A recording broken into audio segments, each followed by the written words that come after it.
I sat in that sterile Harvard admissions conference room, heart hammering against my ribs, 17 years old, and clutching the edge of the polished oak table like it was the only thing keeping me grounded.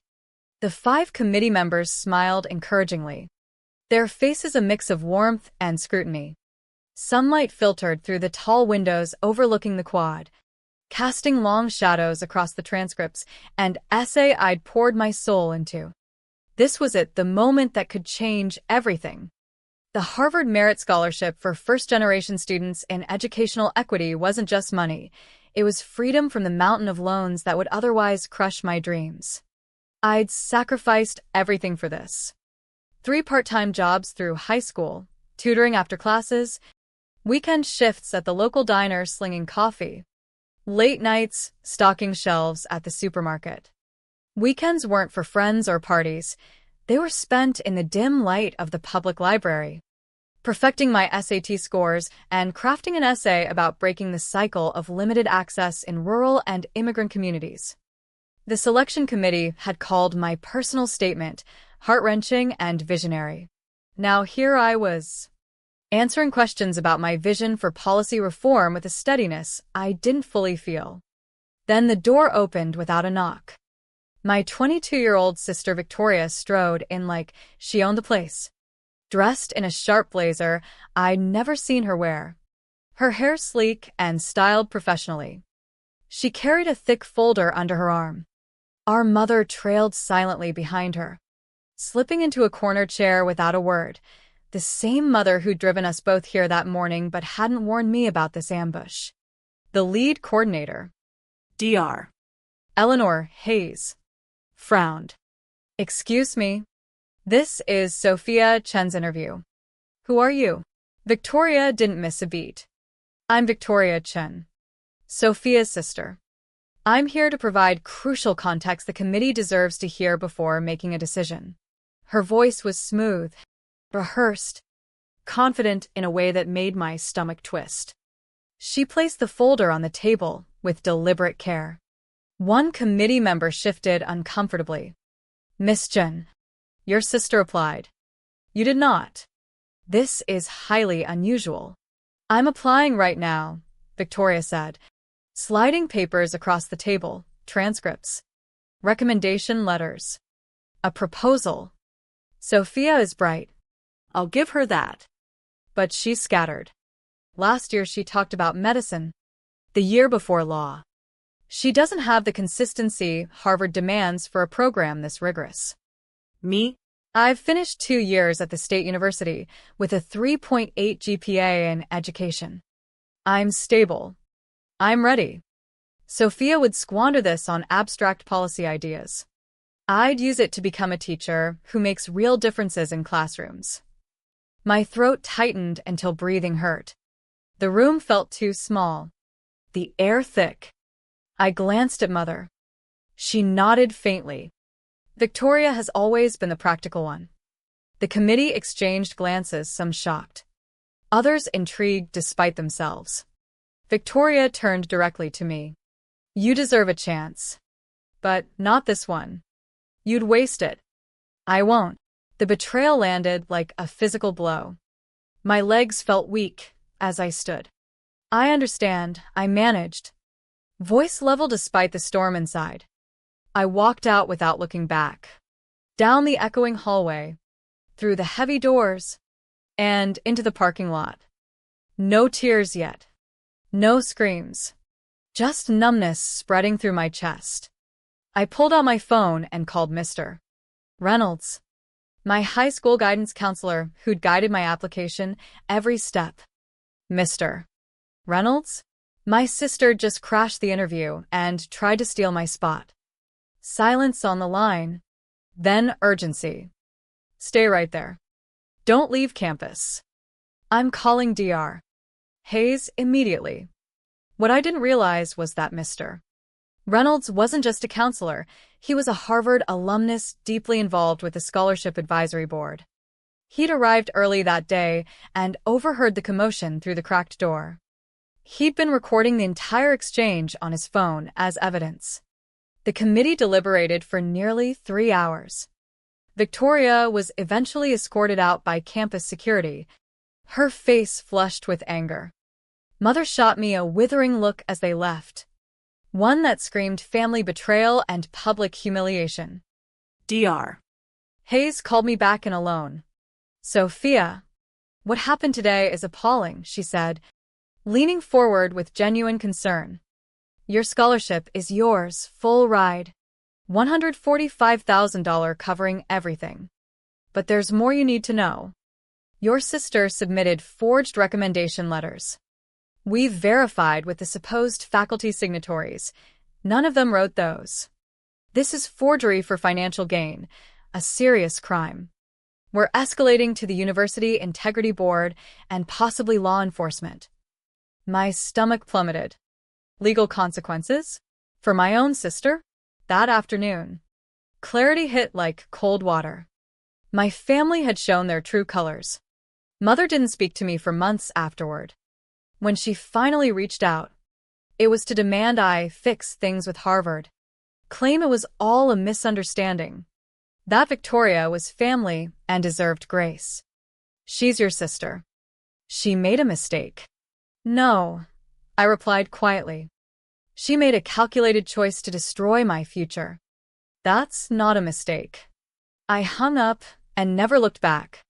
Those first weeks at Harvard were a whirlwind of mixed emotions, euphoria at being there, shadowed by the fresh wound of betrayal. I threw myself into the work with a ferocity that surprised even me. Classes in educational policy, sociology, and public administration became my sanctuary. I joined study groups, volunteered with first-generation student organizations, and quickly caught the eye of Dr. Hayes, who became not just an advisor, but a true mentor. By sophomore year, I was her research assistant, digging into barriers faced by students like me. Late nights in the library stacks, poring over data on scholarship fraud and family dynamics in college access. I felt purpose solidify. My undergraduate thesis on reforming admissions to safeguard against internal sabotage earned departmental honors. I finished my bachelor's in 3 years, GPA near perfect, while balancing a part-time role helping low-income high schoolers navigate applications. The legal fallout for Victoria unfolded in the background like distant thunder. State University expelled her for the forgery. Charges were filed but pled down to a misdemeanor with probation after community service and restitution.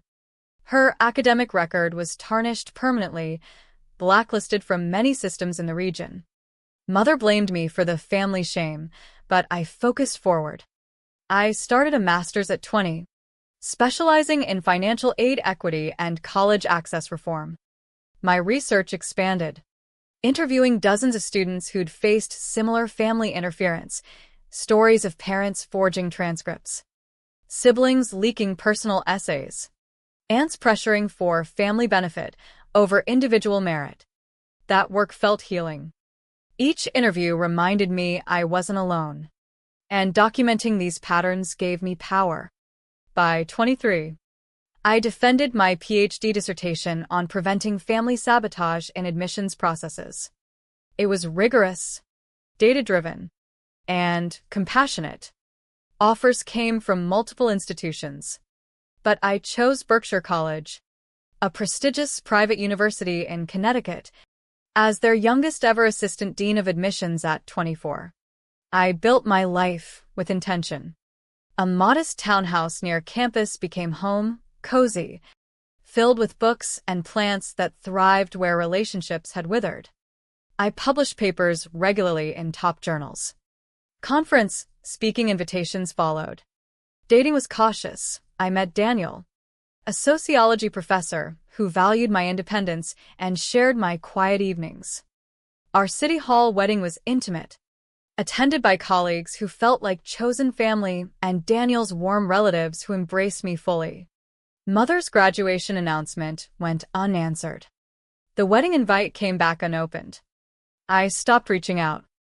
My circle grew, through work, students who credited my advocacy for their success, mentors who celebrated my boundaries, By 30, I was promoted to full dean, overseeing a massive financial aid budget and a team of nearly 50.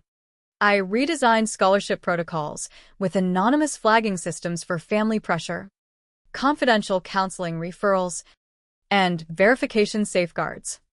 First-generation retention rates climbed dramatically under these changes. Victoria's name rarely entered my thoughts. I'd transformed the pain into progress. Life at Berkshire settled into a rewarding rhythm until one ordinary afternoon when my assistant knocked urgently. Dean Kim, there's a walk-in for the adjunct education position. No appointment, but she's insistent and claims she knows you personally. Name's Victoria Chen. The pen slipped from my fingers. 8 years of silence. And here she was. I steadied myself, pulled a thick file from my locked drawer, the archive I'd maintained quietly, incident reports, security footage stills, forgery analyses, expulsion letters, court documents, even my own published case study anonymizing the events but capturing every detail accurately. Send her in, I said calmly. The woman who entered looked diminished. Worn blazer, scuffed shoes, hair in a hasty ponytail. The folder she carried seemed thin, almost pathetic compared to the arsenal she'd wielded before. Her eyes widened at my nameplate. Dean Elena Kim. Admissions. Elena. I had no idea you were here. I saw the posting for adjunct teaching methods instructor. I've been subbing for 6 years with an online certificate. Loans in default. Living with roommates. No health coverage. This job would be life-changing. I applied to dozens of places. Berkshire was one more. I opened her folder. Sparse resume. Community college credits. A personal leave gap from 2016 to 2018. What happened in that gap? Her face colored. Legal stuff from the old incident. Forgery reduced to misdemeanor. Probation done. It shouldn't block me now. Your record isn't the barrier. Victoria. Hope sparked in her eyes briefly.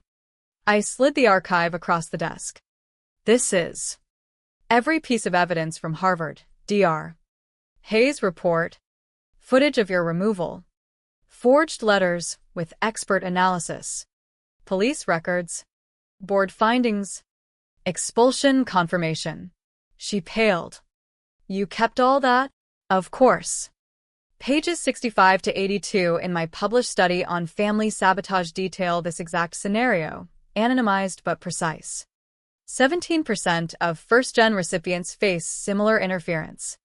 Your actions were textbook. I was young, jealous. You had everything figured out at 17. I panicked. Tears welled. I've paid for 8 years. Lost my degree path, reputation, career prospects. Haven't I suffered enough? You planned it. Rehearsed with mother. Forged documents deliberately to derail me. That's not youth or jealousy, it's intent. I went to Harvard anyway. Earned my degrees. Built reforms to shield others from people like you. Your sabotage clarified my boundaries. My door opened. Jennifer entered with HR Compliance Officer Maria Gonzalez and a security guard. Dean Kim. This is MS. Gonzalez as requested. Victoria's confusion turned to panic. Maria explained coolly, the application omitted the expulsion and conviction, violating explicit questions about academic dishonesty and fraud history. This was falsification of employment records, grounds for rejection, and further reporting to the State Education Board, risking her teaching certificate. You orchestrated this, Victoria whispered. Revenge. I'm protecting the institution from proven fraud. I recused myself. This review was independent, though I'd quietly ensured thorough checks. Maria confirmed disqualification, system flagging, and mandatory reporting. Victoria stood abruptly, chair toppling. You can't. That certificate is all I have. Security advanced as she backed away. I'm your sister. You stopped being family the day you chose to steal my future. Maria escorted her out with warnings against contact. The emptiness after Victoria left wasn't triumph or vengeance, just hollow resolution. Daniel poured wine that evening as I stared into the glass. She lied again on the application. Blacklisted. Certificate under investigation. He listened without judgment. You didn't create her choices. I could have warned her about the checks. Would she have warned you before Harvard? The silence answered itself. Mother's text arrived days later. Accusations of vindictiveness. Demands to undo the damage. I replied once. You enabled fraud against your daughter. That's the real shame. Then blocked both numbers. The lawsuit followed quickly. Intentional interference. Abuse of power. Berkshire's counsel dismissed it swiftly at summary judgment. Victoria's own lies were fatal. She'd pay legal fees she couldn't afford. Publicity erupted. Education blogs covered the anonymous case, citing my research. National outlets amplified it. NPR featured my work. I testified before Congress on admissions safeguards. Funding poured in. A $2.4 million grant birthed the Hayes Initiative, a national database. Legal aid. Counseling for sabotage victims. Berkshire hosted it. We partnered with hundreds of universities. Prevented hundreds of interferences in the first year alone. Secured emergency support for dozens displaced by retaliation. I named it after Dr. Hayes, whose foresight had armed me. 6 months ago. At her retirement, Dr. Hayes pulled me aside. I knew documenting everything would matter someday. You turned trauma into armor for others. I'm proud. Tears came then, first in years, for the girl who'd walked out believing she'd lost everything. A handwritten letter arrived recently, forwarded through multiple addresses. From Victoria. Elena. I don't expect you to read this or forgive. I've spent years in excuses, blaming your talent. Mother's pressure. The system. Truth. I was jealous. You earned what I wanted without the grind. I tried stealing it. When you succeeded, I denied it was merit. Losing my certificate, I blamed spite. Therapy forced the list 47 choices. None yours.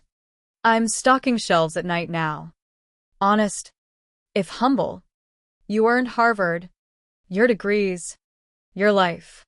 I'm sorry. I hope you're fulfilled. I read it twice. Filed it beside the 2016 archive. No reply yet. Maybe someday. But I owed her nothing. Not closure. Not redemption. I'd built protection for 800+ students already. This semester alone. Our system flagged 80+ interferences, 20 sabotage attempts halted. Those students will thrive. At a recent advisory board dinner, first-gen survivors presented a plaque to Dean Kim, who turned her pain into our shield. It hangs beside my diplomas. When old shadows surface, I glance there and remember, loyalty is an ode to harmers. Even blood. Forgiveness isn't automatic. Protection is a right. Success is earned, not stolen. Victoria's lesson cost her dearly, but it clarified mine. I built something lasting from betrayal. Paper beats promises. Always.